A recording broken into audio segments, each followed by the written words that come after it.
Hello everyone, my name is Thaida Cheongnon, and today I would like to present about DeepSeek to explore how it works and why it's gaining attention and how it's compared to models like GPT-4 and Meta LLMA3. So let's get started.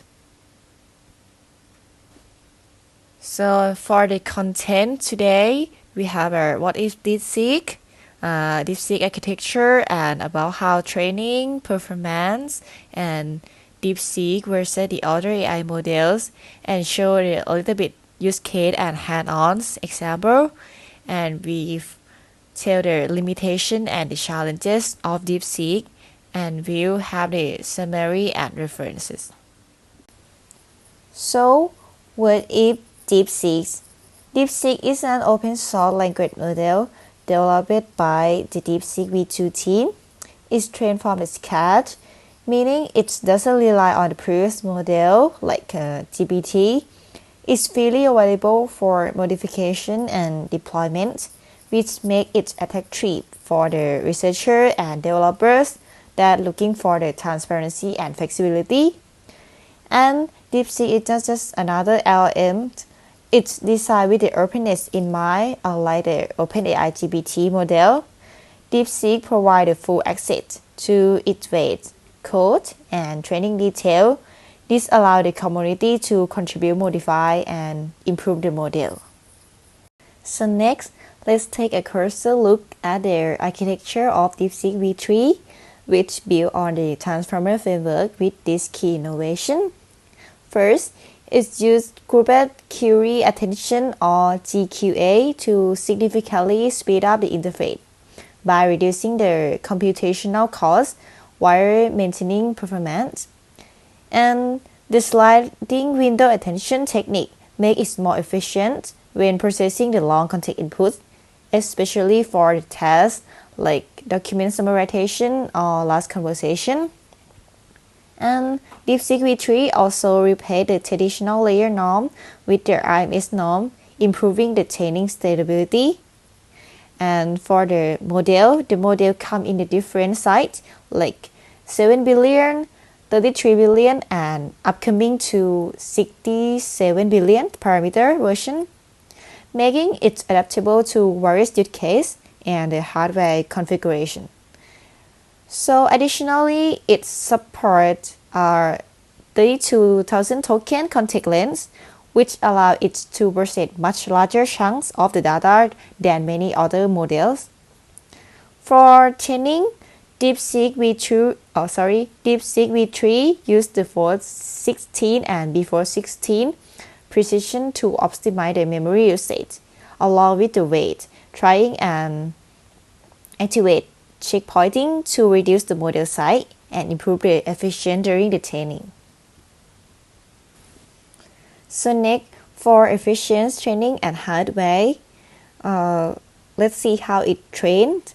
It used the powerful of NVIDIA H800 GPUs, which offer better performance than other A100, combined with the diverse 2 trillion token dataset and multi-state fine-tuning. This makes the model very competitive despite being open source. And for training a model of this size, usually take the millions of dollars in compute. However, DeepSeek optimized the hardware usage by training on the latest NVIDIA H800, which offers nearly twice the speed of A100. This makes it not just open, but also cost-effective. So next, let's take a look at how DeepSeek performs compared to two of the biggest models like GPT-4 and LLMA3 performance benchmarks. First, there is a MMLU, which is a test general knowledge, things like history, science, and logical. DeepSeek scored with a 77.5, which is pretty close to LLMA3, but still a bit lower than GPT-4. Next is the GSM-8K, which is a math test. DeepSeek does very well here, scoring 75.2, that not far from the LLMA3 and much better than you would expect from a smaller model. And lastly, we have a human error with test coding ability.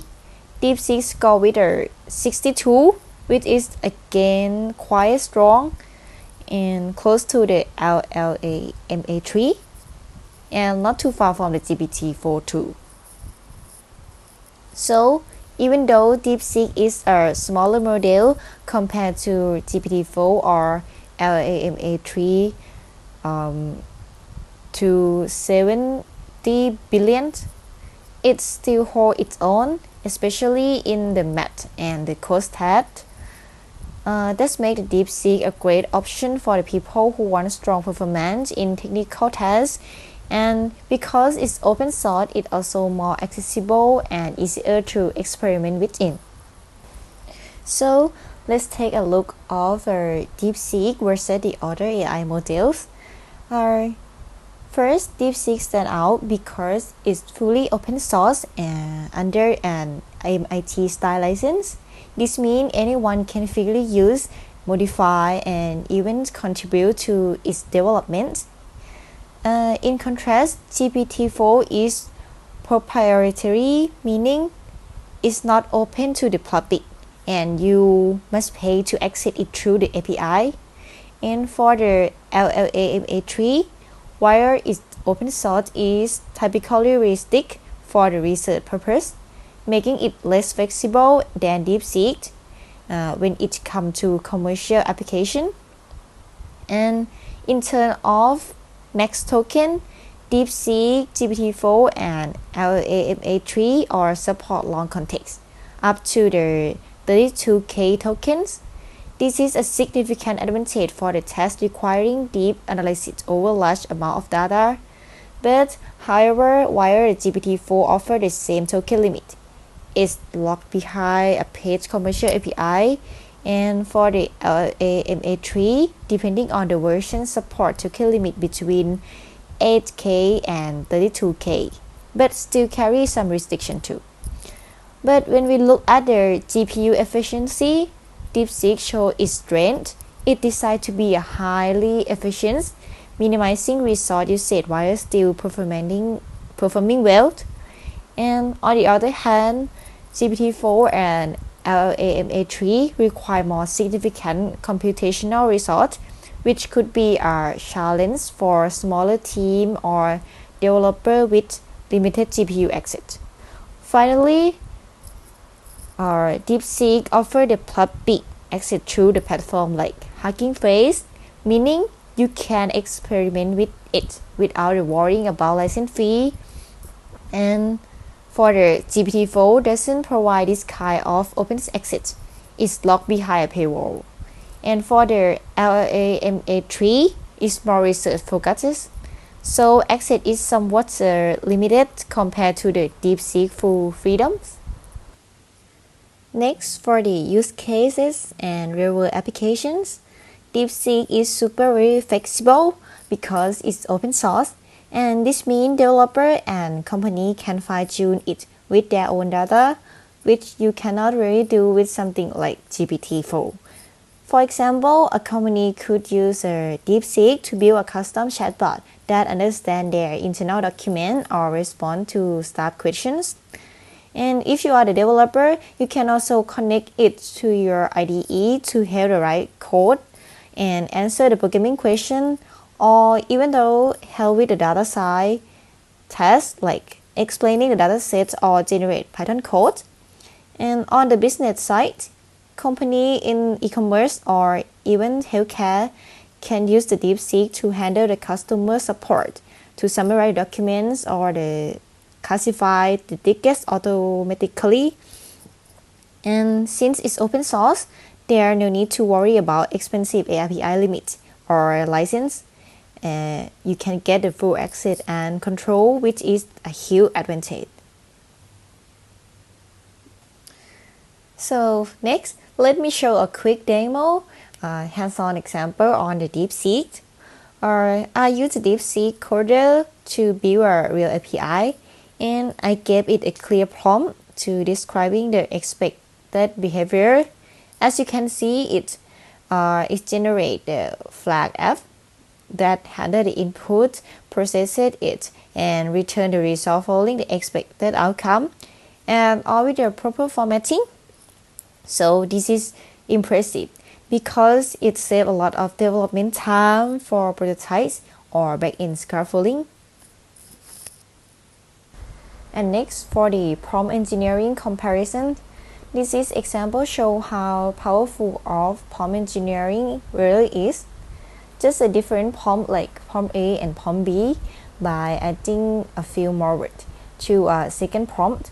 DeepSeek give a much better answer, and it understands the meaning, the mood, and what we are really trying to ask. For the second version, does not just repeat the fact. It adds more detail and sound more natural, like human would say it. This kind of small change that can make a big difference, especially if you are using the model for the real work, like writing for a business, or translating with the right tone, or making the content to feel more professional. Yes, so how we write the prompt really matter, and DeepSeek is good at picking up on those little clues to give a smarter and more useful result. And for the limitation and challenges, even though DeepSeek is powerful and open source, it still had a few limitations we should be aware of. For example, when it comes to creative writing or the long complex reasoning, it doesn't quite match up to the model like GPT-4. It's good, but not the best in those areas. Also, it doesn't support the thing like multi-modal input, like images or audio, and it doesn't have a built-into like web browsing or code execution that some other models offer. And yes, it's free to use, but running it still needs strong GPU and some technical know how, like setting up the server and managing the infrastructure. So overall, DeepSeek gives you a lot of freedom, but it also means more responsibility. If you want something easy and ready to use, a commercial model might be more convenient, but if you want to control and flexibility, DeepSeek is a great choice. And for the last, for our summary, I have explored the DeepSeek, an open source AI model that designed to competitive with the other AI model like GPT-4 and LLM-3. Unlike the commercial models, DeepSeek offers greater flexibility with its MIT style license, allowing full access for the customization and integration. And we also look into the DeepSeek architecture, about the key innovations such as group query attention and sliding window attention, which improve the efficiency and reducing the training cost compared to the largest model, despite being a smaller than model like GPT-4. And DeepSeek performed strongly, especially in coding tasks and benchmark like human error. And DeepSeek is particularly powerful for the developers and businesses. It can be fine-tuned for the custom chatbot development, integrated into the IDE system for coding assistant, and used in the industry like e-commerce or customer support for the automated service. Its open source nature provides freedom from licensing costs and restriction. But however, DeepSeek does have its limitation. It may not excel in the area like creative writing or long reasoning, and lack multimodal input feature, and require technical expertise to deploy effectively, making it more suitable for users with the necessary resources. For in the summary, DeepSeek offers an accessible and powerful alternative to commercial AI models, with the trade-off requiring more setup and technical expertise. So, and these are my references. And thank you for your attention and listening. And if you have any question, feel free to ask in the comment below.